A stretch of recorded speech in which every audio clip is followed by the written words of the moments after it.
2026 April 2 അതായത് ഇന്നലെ ബ്രിട്ടന്റെ നേതൃത്വത്തിൽ ഒരു അന്താരാഷ്ട്ര യോഗം നടക്കാണ്. ബ്രിട്ടനും അതോടൊപ്പം തന്നെ യൂറോപ്യൻ യൂണിയൻ, വിശേഷിച്ച് ഫ്രാൻസ് നേതൃത്വം എടുത്തുകൊണ്ട് യൂറോപ്യൻ രാജ്യങ്ങളൊക്കെ ചേർന്നുകൊണ്ട് ഒരു യോഗം നടത്തുന്നു. ആ യോഗത്തിൽ പങ്കെടുക്കാതെ സൂപ്പർ പവർ എന്നൊക്കെ പറഞ്ഞു കിടക്കുന്ന അമേരിക്ക വിട്ടുനിൽക്കാണ്. ഈ യോഗത്തിൽ ചൈനയും റഷ്യയും പങ്കെടുക്കുന്നില്ല. എന്നാൽ ഈ യോഗത്തിൽ പങ്കെടുത്ത 60ഓളം രാജ്യങ്ങളിൽ ഒന്ന് ഇന്ത്യ ആയിരുന്നു. എന്നു മാത്രമല്ല, ഈ യോഗവുമായി ബന്ധപ്പെട്ടുണ്ടായ പ്രമേയത്തിൽ ഇന്ത്യയുടെ നിലപാടുകൾക്ക് വലിയ പ്രാധാന്യം ലഭിക്കുകയും ചെയ്തു. എന്തുകൊണ്ടാണ് ചൈന ഈ യോഗത്തിൽ പങ്കെടുക്കാത്തത്? എന്തുകൊണ്ട് റഷ്യ പങ്കെടുത്തില്ല? എന്തുകൊണ്ടാണ് അമേരിക്ക പങ്കെടുക്കാത്തത്? ഈ യോഗത്തിൽ പങ്കെടുക്കുന്നതിലൂടെ ഇന്ത്യ എന്ന് പറയുന്ന നമ്മുടെ രാജ്യം ലോകത്ത് എത്രമാത്രം പ്രാധാന്യം അർഹിക്കുന്നുണ്ട് എന്ന് കാണിച്ചു കൊടുക്കുകയോടെ ചെയ്തിട്ടുണ്ട്. അതിനെക്കുറിച്ചാണ് വിശദമായിട്ട് നമ്മൾ ഈ ഒരു വീഡിയോയിൽ സംസാരിക്കാൻ പോകുന്നത്. ബ്രിട്ടീഷ് വിദേശകാര്യ സെക്രട്ടറി യെവേറ്റ് കൂപ്പർ എന്ന് പറയുന്ന നേതാവ്, അവരുടെ നേതൃത്വത്തിൽ അവർ അധ്യക്ഷത വഹിച്ച ഒരു വിർച്വൽ യോഗമാണ് നടന്നത്. ഇന്ത്യ ഉൾപ്പെടെ 60ഓളം രാജ്യങ്ങൾ ഇതിൽ പങ്കെടുക്കുന്നു.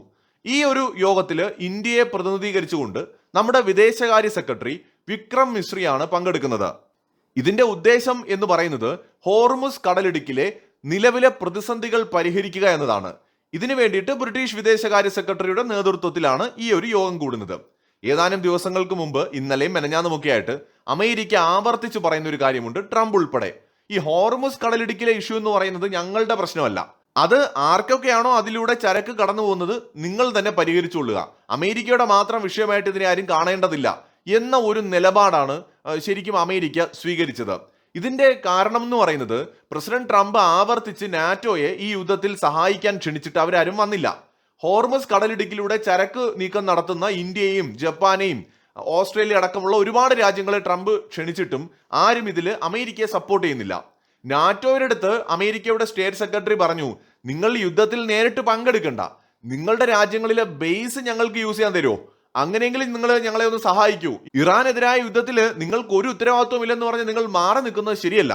ഒന്നുമില്ലെങ്കിൽ ഞങ്ങളൊരു നാറ്റോ മെമ്പർ അല്ലേ, ഞങ്ങൾക്ക് നേരെ ഇറാൻ ആക്രമണം നടത്തുകയല്ലേ, ധാർമ്മികമായിട്ട് നിങ്ങൾ അതിൽ പങ്കെടുക്കേണ്ടതല്ലേ എന്നൊക്കെ സ്റ്റേറ്റ് സെക്രട്ടറി ചോദിച്ചപ്പോഴും നാറ്റോ അംഗരാജ്യങ്ങൾ ഇല്ല, ഞങ്ങളുടെ ബേസുകൾ വിട്ടുതരാൻ പറ്റില്ല എന്ന നിലപാടെടുത്തു.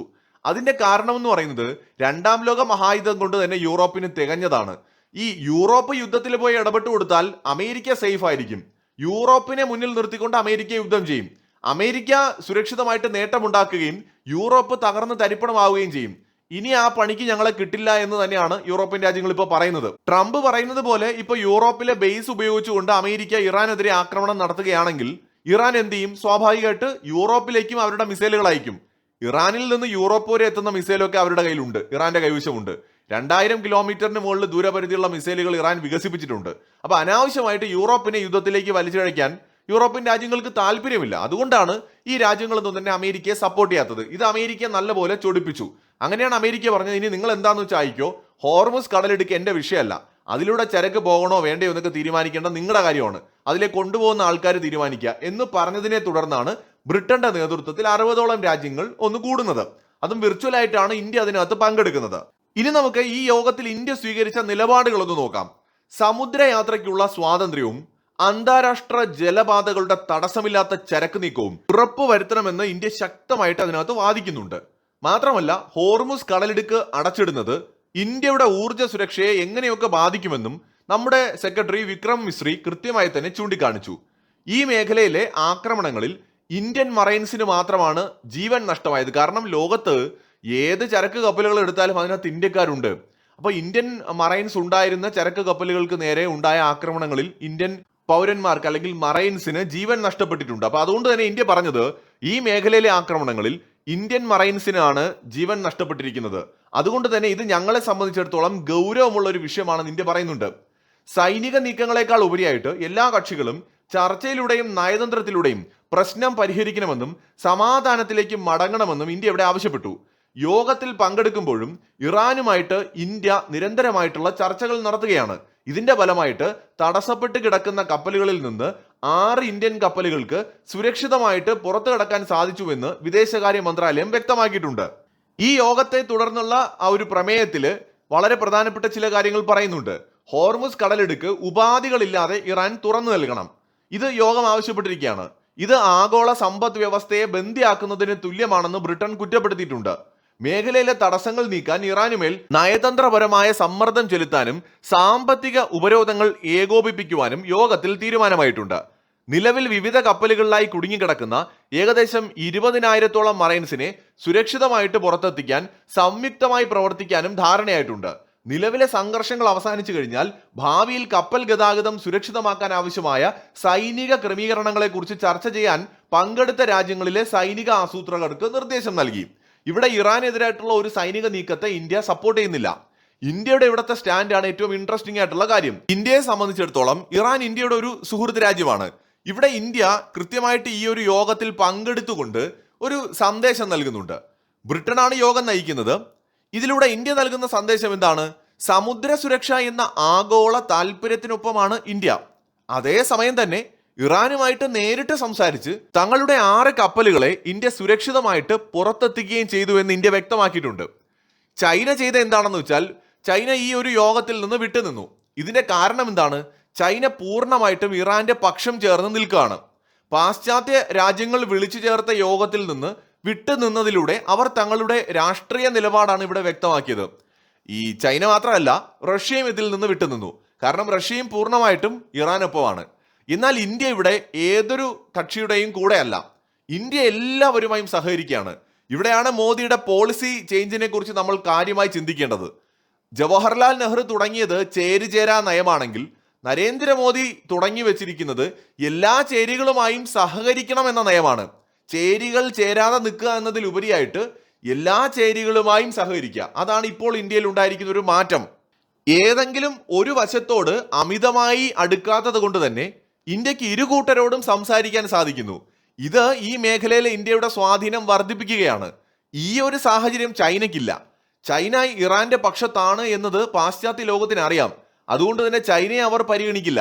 ചൈനയുടെ വാക്കുകൾ ചെവിക്കൊള്ളില്ല. കാരണം ശത്രുവിന്റെ കൂടെ നിൽക്കുന്ന ആളാണ് ചൈന. എന്നാൽ നിഷ്പക്ഷമായി നിൽക്കുന്ന ഇന്ത്യയുടെ വാക്കുകൾക്ക് ചൈനയുടെ വാക്കുകൾക്ക് കൊടുക്കുന്നതിനേക്കാൾ പ്രാധാന്യം പാശ്ചാത്യ ലോകം കൊടുക്കും. യൂറോപ്യൻ രാജ്യങ്ങൾക്ക് ഇന്ന് ഇന്ത്യ വിശ്വാസമുണ്ട്. ഇന്ത്യയുടെ താല്പര്യങ്ങൾ എന്താണെന്ന് അറിയാം. ഇന്ത്യയുടെ ബാലൻസിങ് ആക്ടിനെ കുറിച്ച് അവർക്കറിയാം. ഇന്ത്യ സത്യത്തിൽ സന്തുലിത നയതന്ത്രമാണ് ഫോളോ ചെയ്യുന്നതെന്ന് അവർക്കറിയാം. ഇന്ത്യ അതുകൊണ്ട് തന്നെ ഒരിക്കലും കൂടെ നിന്ന് ചതിക്കുകയുമില്ല. നിഷ്പക്ഷമായിട്ട് ഇടപെടാൻ മാത്രമേ ശ്രമിക്കൂ എന്ന ഒരു വിശ്വാസം ലോക രാജ്യങ്ങൾക്കിടയിൽ ഇന്ന് ഇന്ത്യ ഉണ്ടാക്കിയെടുത്തിട്ടുണ്ട്. സ്വന്തം നാവികർക്ക് ജീവൻ നഷ്ടപ്പെട്ട കാര്യം യോഗത്തിൽ ഉറപ്പിച്ചു പറഞ്ഞതിലൂടെ ഇന്ത്യയുടെ ഇടപെടൽ കേവലം ഒരു രാഷ്ട്രീയമായ താല്പര്യമല്ല, അതിലുപരിയായിട്ട് സ്വന്തം പൗരന്മാരുടെ സുരക്ഷയ്ക്ക് കൂടി വേണ്ടിയിട്ടുള്ളതാണെന്ന് യോഗത്തിന് മുന്നിൽ ബോധ്യപ്പെടുത്താൻ ഇന്ത്യക്ക് കഴിഞ്ഞിട്ടുണ്ട്. അതേസമയത്ത് നിരീക്ഷകരൊക്കെ തന്നെ ഇന്ത്യയുടെ ഈ നീക്കത്തെ കാണുന്നത് ചൈനയെ പോലെ പക്ഷം പിടിച്ച് ഒറ്റപ്പെടാതെ എല്ലാവരുമായും ആശയവിനിമയം നടത്തിക്കൊണ്ട് സ്വന്തം താല്പര്യങ്ങൾ സംരക്ഷിക്കുന്ന ഒരു സ്മാർട്ടായ നീക്കമായിട്ടാണ്. മാത്രമല്ല ഇന്ത്യ ഒരു പുതിയ ഗ്രൂപ്പ് ലോകത്ത് ഫോം ചെയ്യാണ്. ഗ്രൂപ്പ് എന്ന് നമ്മൾ പറയുമ്പോൾ ലോകത്ത് കുറെ രാജ്യങ്ങൾ ഇന്ത്യയെ പോലെ സ്ട്രാറ്റജിക് ഓട്ടോണമി ഫോളോ ചെയ്യണം, അല്ലെങ്കിൽ തന്ത്രപരമായ സ്വയംഭരണം തങ്ങളുടെ രാജ്യം നിലനിർത്തണമെന്ന് ആഗ്രഹിക്കുന്നുണ്ട്. ചൈനയുടെയും റഷ്യയുടെയും അമേരിക്കയുടെയും ഒക്കെ ഇടപെടൽ കാരണം പല രാജ്യങ്ങൾക്കും ഈ ഒരു സ്ട്രാറ്റജിക് ഓട്ടോണമി നിലനിർത്താൻ കഴിയുന്നില്ല. ഇവിടെ സത്യത്തിൽ ഇന്ത്യ ഈ ഒരു കാര്യത്തിൽ ലോകത്തിന് മാതൃകയായിട്ട് മാറുക മാത്രമല്ല, ഇന്ത്യ ഒരു പുതിയ ഒരു കൂട്ടം രാജ്യങ്ങളെ സൃഷ്ടിക്കുകയാണ്. സ്വതന്ത്രമായ നിലപാടെടുക്കാൻ കഴിയുന്ന, സ്വയംഭരണം നിലനിർത്തിക്കൊണ്ട് തന്നെ അന്താരാഷ്ട്ര വിഷയങ്ങളിൽ ഇടപെടാൻ കഴിയുന്ന ഒരു കൂട്ടം രാജ്യങ്ങൾ. ഈ അമേരിക്കയുടെ നിഴലായി മാറിപ്പോയ കുറെ യൂറോപ്യൻ രാജ്യങ്ങളുണ്ട്. അതിൽ വളരെ പ്രധാനപ്പെട്ട ഒരു രാജ്യമാണ് ബ്രിട്ടൻ. അപ്പോൾ ഈ ഒരു യോഗം മുൻകൈയെടുത്ത് വിളിച്ചത് തന്നെ ബ്രിട്ടനാണ്. അപ്പോൾ ബ്രിട്ടൻ ഇങ്ങനെ ഒരു ഇനിഷ്യേറ്റീവ് എടുക്കാൻ കാരണം ഒരുപാട് കാലം അമേരിക്കയുടെ നിഴലായിട്ട് നിൽക്കുന്നത് ശരിയല്ല എന്ന ബോധ്യം ഇന്ന് ബ്രിട്ടനുമുണ്ട്. ബ്രിട്ടനെ കൂടാതെ ഈ സ്വാതന്ത്ര്യം ആഗ്രഹിക്കുന്ന Germany, Italy, Canada, France, Japan, അതുപോലെ ഓസ്ട്രേലിയ, ഈ രാജ്യങ്ങളെല്ലാം അമേരിക്കയുടെ സാമന്ത രാഷ്ട്രങ്ങളായിരുന്നു. ഇവരൊക്കെ തന്നെ ഇന്ന് ഇന്ത്യയെ പോലെ സ്വയംഭരണ പരമാധികാര ശക്തിയായിട്ട് മാറാനായിട്ട് ആഗ്രഹിക്കുന്നുണ്ട്. എന്ന് വെച്ചാൽ അമേരിക്കയുടെ സ്വാധീനത്തിൽ കിടന്ന് ഞെരിപിരി കൊള്ളുകയാണ്, പൊളയുകയാണ്. അമേരിക്കയെ പറയുന്നത് കേട്ട് അടിമയെ പോലെ അനുസരിച്ച് മടുത്ത കുറെ രാജ്യങ്ങളാണ്. അതുപോലെ തന്നെയാണ് ഇപ്പോൾ അടുത്ത കാലത്തായിട്ട് ദക്ഷിണ കൊറിയയ്ക്കും ആഗ്രഹമുണ്ട് കുറച്ചൊക്കെ ഒന്ന് സ്വാതന്ത്ര്യം വേണ്ടേ എന്ന്. ഗൾഫ് രാജ്യങ്ങളിൽ UAE ആണ് ഈ ഒരു സ്വാതന്ത്ര്യം ദാഹിക്കുന്ന പ്രധാനപ്പെട്ട ഒരു രാജ്യം. സൗദിയൊക്കെ ഇപ്പോഴും അമേരിക്കയുടെ എന്താ പറയാ കഷ്ടമാണ്, അടിമയെ പോലെയാണ്, പറയാതിരിക്കാൻ പറ്റില്ല. അതേസമയത്ത് ഈ 60 രാജ്യങ്ങൾ, ഇപ്പോൾ പങ്കെടുത്ത ഈ 60 രാജ്യങ്ങൾ അമേരിക്കയുടെയോ ചൈനയുടെയോ അല്ലെങ്കിൽ റഷ്യയുടെയോ കൂടെ നിൽക്കാതെ സ്വതന്ത്രമായിട്ട് നിലപാടുകൾ എടുക്കണമെന്ന് ആഗ്രഹിക്കുന്ന രാജ്യങ്ങളാണ്. അവരൊക്കെ ബഹുമാനിക്കുകയും മാതൃകയാക്കുകയും ചെയ്യുന്നത് ഇന്ത്യയാണ്. അമേരിക്ക ഇന്ത്യയുടെ മേൽ താരിഫ് യുദ്ധം പ്രഖ്യാപിച്ചപ്പോൾ ഇന്ത്യ അതിനെ നേരിട്ട രീതിയൊക്കെ യൂറോപ്യൻസിനെ പോലും ഒന്ന് വീണ്ടും പുനരാലോചിക്കാൻ പ്രേരിപ്പിച്ചു.